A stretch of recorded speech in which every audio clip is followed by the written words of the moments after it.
Hey, folks, before we begin the show, a couple of housekeeping notes for those of you on the podcast. You can call into my program Monday through Friday, 5 p.m. to 7 p.m. Eastern Time by calling 1-800-WSB-TALK and join the program. You can listen live at WSBradio.com or stick with the podcast if you like.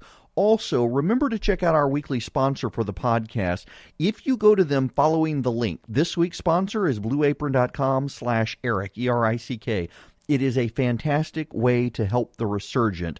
The more you guys shop with our sponsors, the more sponsors we get, the more it helps the resurgent long term. It also helps the Erick Erickson Show. Thanks so much for listening. Now on with the show.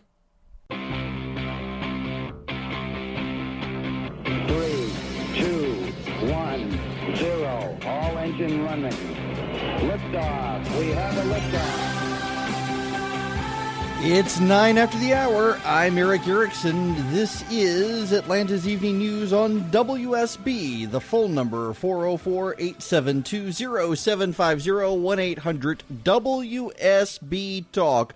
We had a protest at the state capitol earlier today in favor of gun control. I have seen bigger protests at the state capitol. There weren't a ton of people there. And by the way, as an aside, we know now multiple media outlets are reporting that the same Russian trolls who were organizing protests and counter-protests about the election are helping organize the gun control protests around the country. I wonder why the media isn't spending a ton of time on that. And listen, I got to tell you, I think CNN messed up earlier. I happen to know and like the reporter at CNN who interviewed the lady in Florida. But I think they should not have done it. They essentially ambushed a senior citizen who had participated in a group in activities related to supporting Donald Trump that turns out the Russians were the ones who had organized them. And I don't think that they did their network themselves, the lady, or any of us a service in this interview process that they conducted with the lady. And it turned into a rather belligerent interview as the reporter was still... What part of it in this is a cover-up? What, are you saying that's not true, or what? The Russians, I don't care if they were involved or not. That to me is the least important thing. But they were involved with you. Did you guys know that? They weren't involved with us. Just make sure that you report it correctly, that. But you guys were involved with being patriotic, right? Very, very patriotic, but not... Being patriotic was the group that contacted and helped organize some of these activities that you posted on your own Facebook account. Those were legitimate. Those were Russians. They were not Russians. I don't go with the Russians. It went downhill from there. She clearly was confused, didn't understand what Drew, the reporter, was really asking, and it got belligerent with her. She was angry. She got her back up. Everybody piling on Trump voters, and here comes a CNN reporter. The president's attacked the network. She's already skeptical of the network. I think it could have been handled better. Listen, this lady it is an objective fact, participating in Facebook messages and trading memes and whatnot that were actually generated by Russian trolls. She had no idea. And I think the CNN interview essentially was harassing a senior citizen, making her look like a bad guy for this. Meanwhile, CNN is trotting out teenagers saying that we should bow to them on all areas of public policy because of guns. We can't trust the senior citizen who got duped by Facebook, but let's trust the high school student because they were the victim of a tragedy, and they are moral authorities. This lady is not. Now, I don't think this lady particularly is. But she's an American citizen who got duped by the Russians. You know who else got duped by the Russians? CNN. CNN gave coverage to New York protests against the inauguration of the president-elect Donald Trump. We now know from the same Deputy Attorney General indictment flagging this group as being Russian that this lady participated with, we now know that protest in New York that was covered by CNN was a Russian-orchestrated event. Now, I'm not going to hold my breath for CNN to go out and find the Hillary supporters who participated in that protest in New York and ask them if they knew they were duped by the Russians. The media seems to be piling on Trump supporters and ignoring the fact that this was a bipartisan thing. That, I think, is the overwhelming problem with how they're covering this, in the same way with how they're covering guns. Katie Tur, MSNBC, wants to know who you care about, guns or kids. It's a binary decision for them, as opposed to, I have lots of guns in my house because I care about my kids. I've had protesters at my house. I want to keep them safe. They don't want you to be able to have that level of common sense about these issues on any of them. I think it was bad for him from CNN. And again, I know and respect tremendously the reporter. I respect the network. They should have done this differently. They should have done it as a more edifying way so that we could all benefit from it, instead of getting a Trump supporters back up. And now she's basically been run off social media because her Facebook account's been trolled by a bunch of angry leftists. Even her grandbaby pictures are being assaulted and targeted and photoshopped by people. It's terrible. By the way, you need to know, on a local topic, the puppy mill legislation continues to work its way through the state legislature. In fact, the House of Representatives in Georgia this morning, they moved up a committee hearing to 8 o'clock this morning without telling anyone, so no one opposed to puppy mills in Georgia could show up. Ponder that, if you will, for a moment.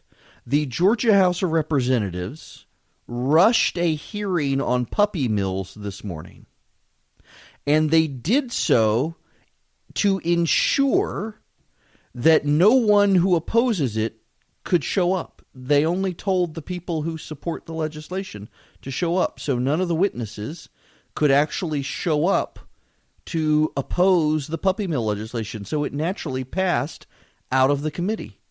And it looks like the House of Representatives in Georgia may actually legally pursue puppy mill legislation. That they may actually push people to support puppy mills. They may actually make it so local governments can't stop puppy mills. This is horrifying, folks.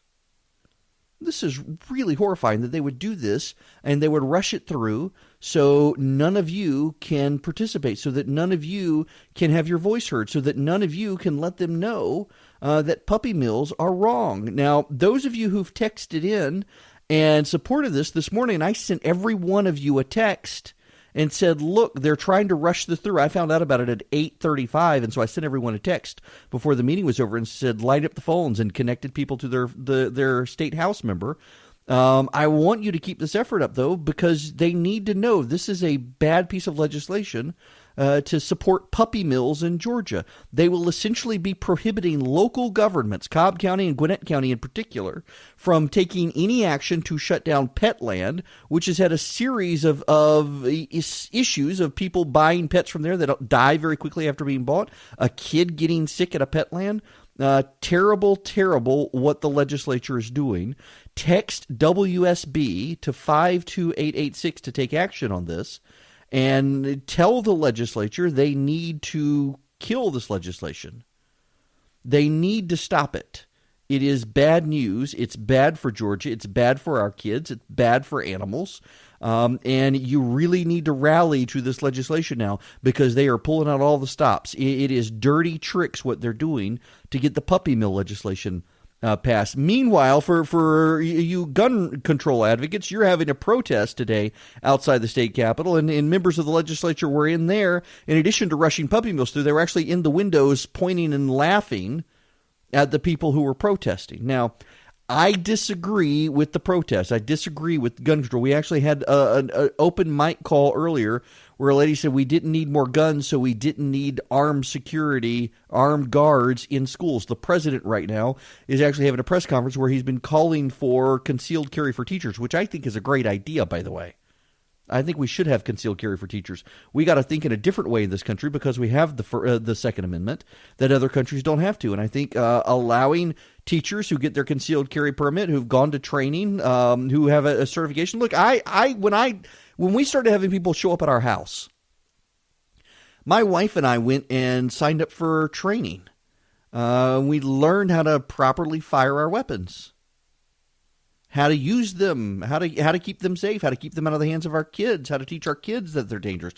It is possible for you to get educated on guns without being scared of them. It's possible for teachers and administrators to do this and keep kids safe. Gun-free zones don't work. The softest of soft targets happen to be our schools. We might as well make it more difficult for people to do this, and we're not going to do that by rounding up guns because we can't, because we have the Constitution. Folks, I wanted to do a quick timeout to tell you about this week's sponsor, Blue Apron. You probably have heard of Blue Apron. You've seen their advertisements. I have to tell you, I have tried several of their competitors and then tried Blue Apron, and it is fantastic. A lot of people, you're confused because there are so many of these services out there. If you don't know what Blue Apron is, it is a great company that sends you recipes to your house. And not just the recipes, but all the ingredients. In fact, Blue Apron is the #1 fresh ingredient and recipe delivery service in the country. Their mission is to make incredible home cooking accessible to everyone.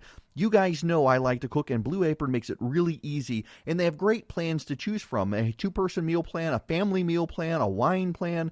My family does the family meal plan. We get 2 meals a week for 4 people. We've done the soy glazed chicken. We've done the beef medallions with pan sauce.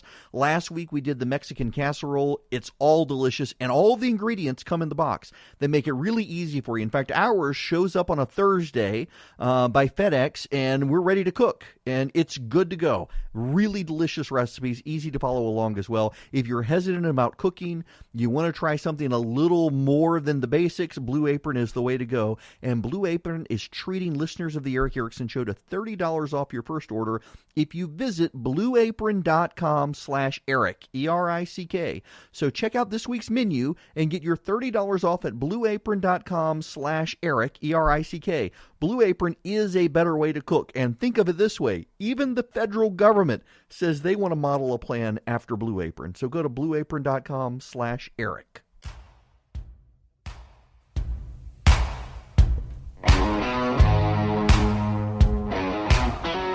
It is 26 past the hour. I need to bring you guys up to speed on last night's conversations with Clay Tippins and Stacey Abrams. Really good conversations, and I have to tell you all, Stacey Abrams and I are diametrically opposed on virtually everything. There are some issues on which we find common ground. Education, a lot of education we agree on. And I have to say, I thought she articulated Casey Cagle's position on taxes better than Casey Cagle did. I mean, I understood what Casey Cagle meant when we talked about this issue. She, like him, they agree that we need to spread between the income tax and the sales tax, that our structure is fine. Casey would like to lower the rate. She doesn't actually want to cut taxes at all. I agree with Casey on that. But her point was, and I never really heard anyone put it as plainly and as simply to understand as this, is that when you have a recession, your spending tends to go down, but you keep your job. So the states that have an income tax and a sales tax as a revenue base, their income tax may hold steady during a recession and the sales tax goes down. If you're all sales tax, in a downturn, you're going to have trouble. If you're all income tax because of layoffs, you're going to have trouble, but you tend to balance out better. I think she was very articulate. Whether you agree with her or not, she was very articulate on the issue. She was very personal. I've got to tell you guys, I've now interviewed all of the candidates, Democrat and Republican, except for Stacey Evans, where I'm going to interview Stacey Evans on March 5th. I will have sign-up information for you guys shortly for her interview. I was deeply impressed by Stacey Abrams. She's going to be a formidable candidate. Very personable, very self-deprecating, all of the qualities you want in a politician. Now, Clay Tippins was a great interview for a guy who has never run for office before. He worked for Guy Milner's Senate campaign in '96, but he's never run for office. He was a Navy SEAL. We spent probably more time than I should have on human trafficking because we both really care about the issue, and I'm glad to see a candidate running statewide in Georgia on this particular issue.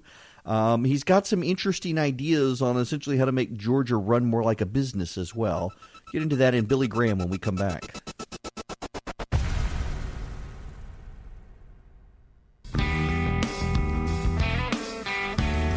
It's 40 after the hour. Erick Erickson here. I mentioned earlier that you guys know, and well, I realize we've had such a huge growth in this audience in the last year. Maybe you don't know.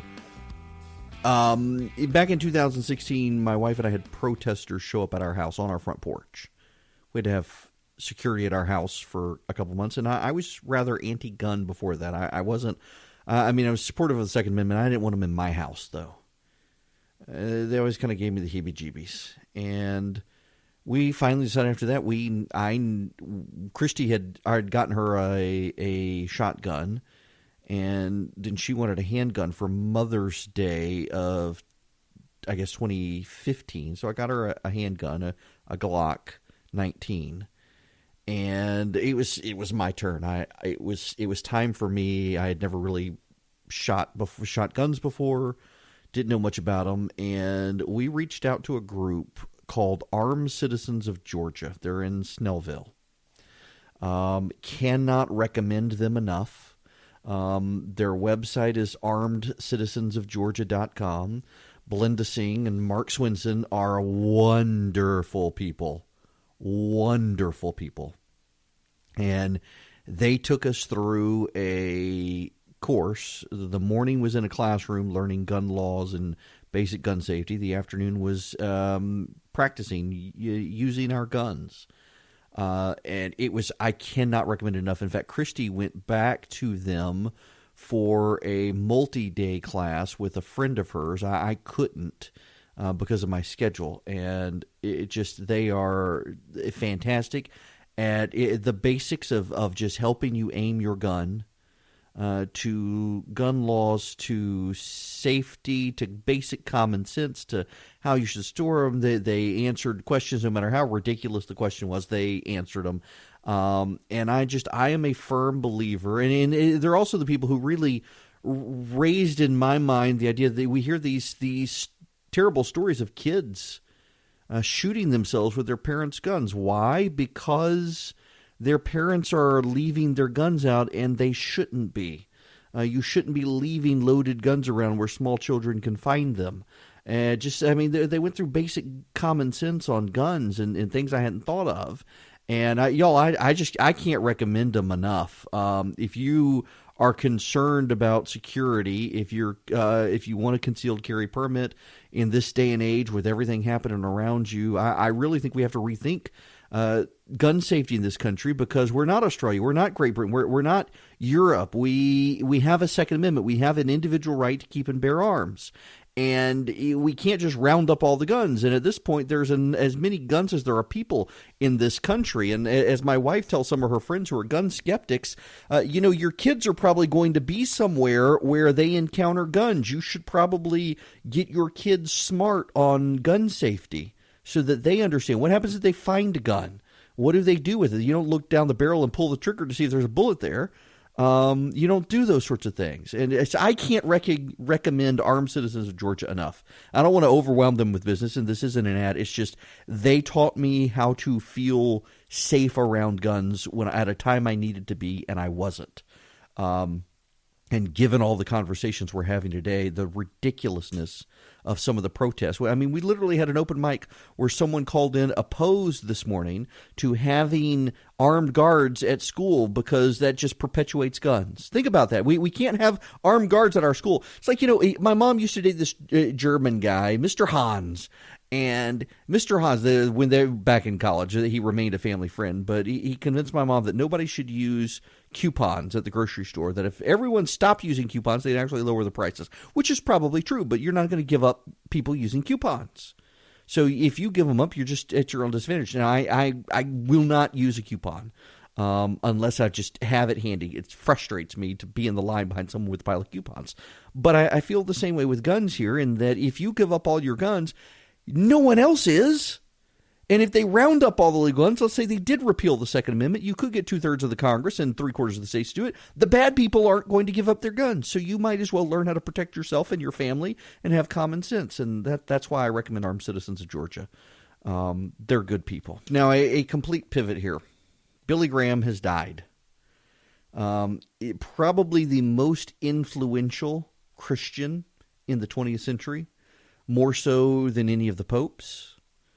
He has been an advisor of presidents going back to Eisenhower. In 1960, in the Nixon-Kennedy race, he became an ardent supporter of Richard Nixon. He ministered to Nixon after the fall, after Watergate, helping lead Nixon to Christ. He preached at Nixon's funeral. He was a confidant of Ronald Reagan and George Herbert Walker Bush and George W. Bush and Bill Clinton. One thing that people don't recognize is, particularly evangelicals who perceive, I think rightly so, the hostility the Obama administration had to Christians. Billy Graham, behind the scenes, was deeply influential in pushing even Hillary Clinton at the State Department to help Christians in war-torn areas around the world. He is one of the only Christians to ever be invited to preach in North Korea, by the North Korean regime, no less.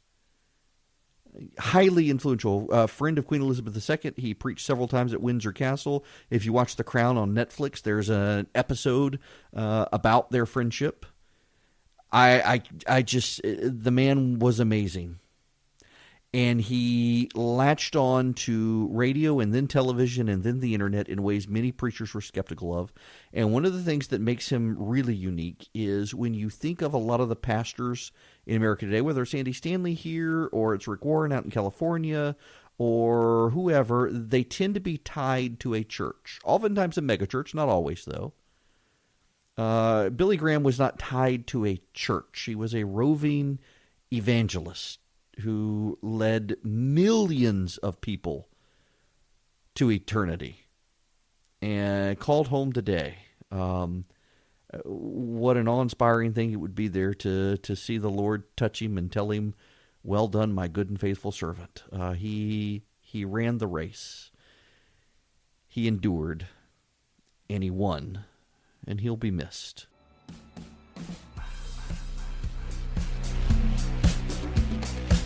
It is 55 after the hour.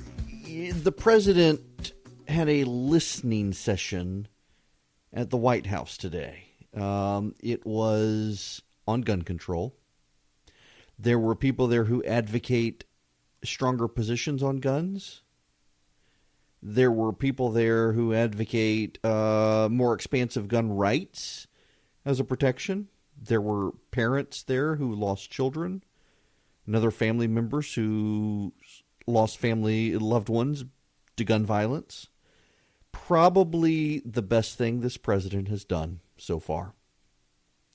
And the left is already attacking him because there's an Associated Press picture where the president had notes.